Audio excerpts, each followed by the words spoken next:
No tema de ontem, nós mencionamos que Deus conhece o nosso coração. E eu até falei sobre pessoas que estão em desobediência aberta a Deus, consciente, e aí, para desculpar o que elas estão fazendo, elas dizem, mas Deus conhece o meu coração. Dá a impressão assim, olha, eu faço tudo errado, mas Deus conhece o meu coração. Então tá tudo bem. E nós vimos que não é bem assim, né? E nós fazemos o que está no nosso coração, né? Esse é o problema. Nós fazemos, no fundo, nós fazemos o que gostamos, né? Por isso que nós temos que amar a vontade de Deus, porque nós estaremos fazendo aquilo que amamos, né? Nós aprendemos que os anjos encontram o maior prazer na hora que eles estão em comunhão com Deus. É o maior prazer para eles. E nós parece que encontramos mais prazer em outras coisas do que na hora da comunhão com Deus, não é verdade? Mas quem sabe outra hora a gente fala sobre esse assunto. Hoje nós vamos falar sobre o seguinte: e o diabo? Ele conhece o nosso coração? Bom, nós sabemos que o diabo não pode ler o nosso pensamento. Eu creio que isso seja até unânime entre as igrejas cristãs.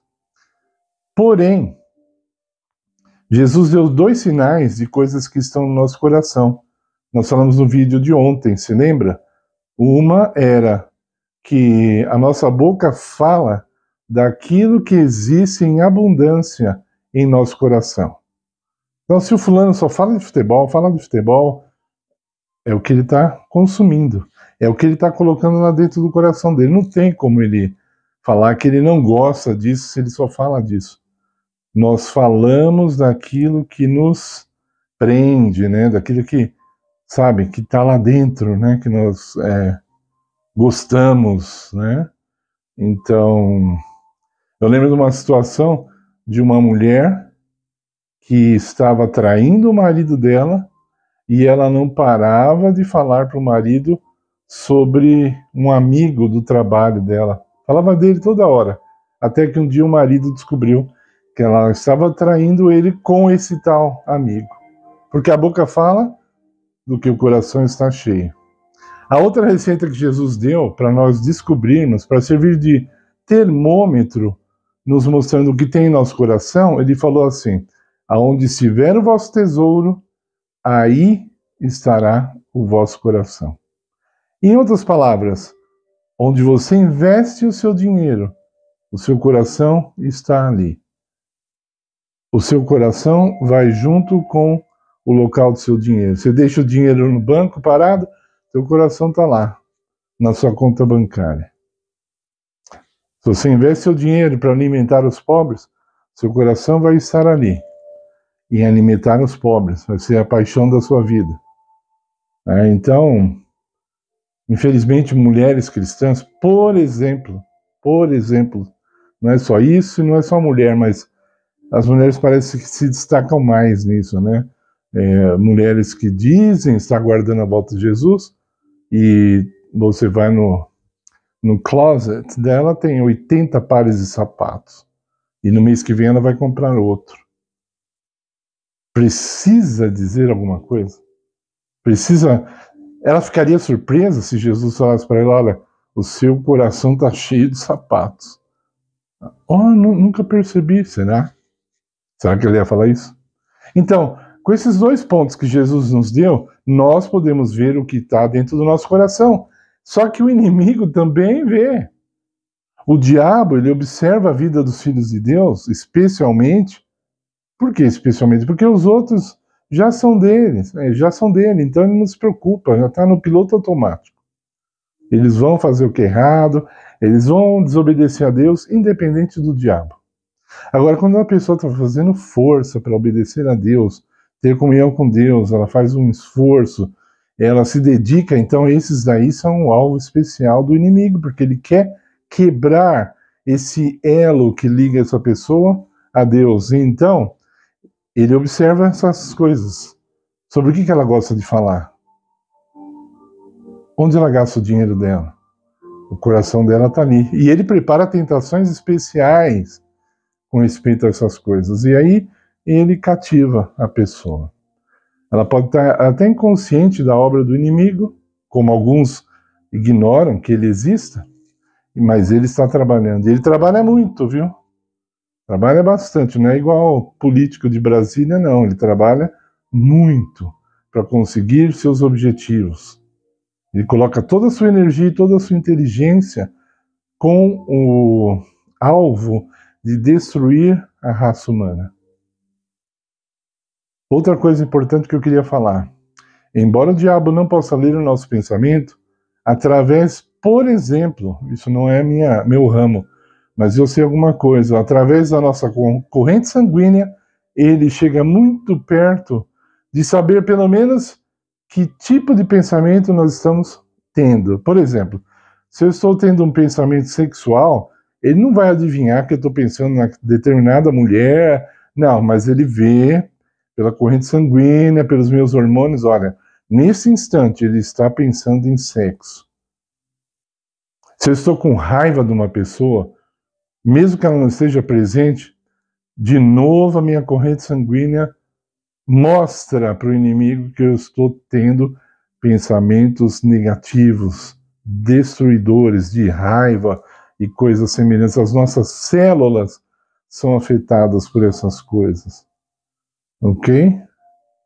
Se eu estou ouvindo uma música que não é cristã, ele consegue ver pelo meu batimento cardíaco, pela minha reação química dentro do meu corpo, se eu estou tendo interesse naquela música ou não.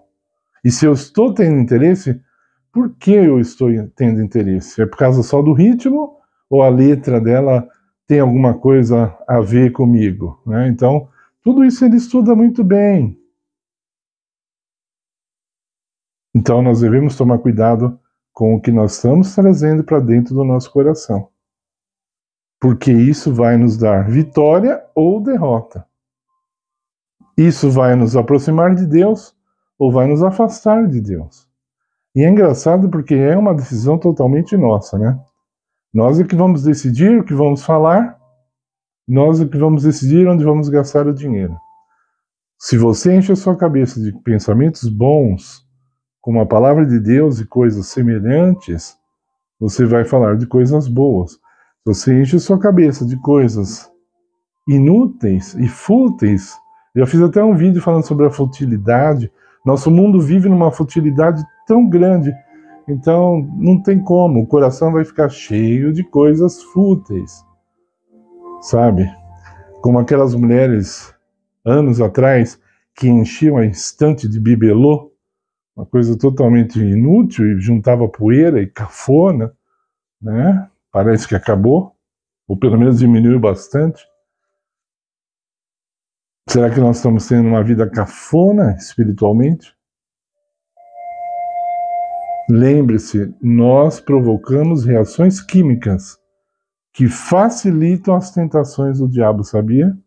Mesmo através da nossa alimentação, talvez até principalmente por ela, causamos reações químicas em nosso corpo que facilitam a nossa queda na tentação. Uma vez eu vi um homem americano, um policial americano, muitos anos, nos anos 90, muitos anos atrás, e ele falou assim, ele estava num bairro muito violento dos Estados Unidos, e ele começou a estudar profundamente o que é que estava levando aquelas pessoas a tanta violência. E eu ouvi, meus queridos, da boca dele, ele falou assim, era o regime alimentar. Aquilo que aquelas pessoas comiam deixava elas irritadas, violentas. Então, por quê? Porque a comida vira uma química aqui dentro e essa química vai gerar ações. Vai gerar umas determinadas ações. Isso é novidade para você? Como você acha que a droga age no corpo humano? De maneira espiritual? Não, é uma química. Põe a química lá dentro, ela faz o cara ficar muito ligadão, ou dizem no caso da maconha, o cara fica zen. Graças a Deus eu nunca usei isso, eu não tenho autoridade para dizer, mas a gente lê um pouco e vê os testemunhos, né? A pessoa fica alcoolizada, o que é um processo químico? Não é o diabo que entrou na pessoa e ela está lá, não. É um processo químico. O diabo pode até ter falado, ó, bebe bastante, mas ele não pode fazer ninguém beber, ele não pode fazer ninguém usar drogas. Isso é uma decisão da pessoa. Então, eu encerro dizendo, feche as portas do seu coração para o inimigo, feche as portas. Não permita que ele entre, não permita que ele permaneça dentro do seu coração, especialmente de maneira voluntária, através do seu convite. Não faça isso.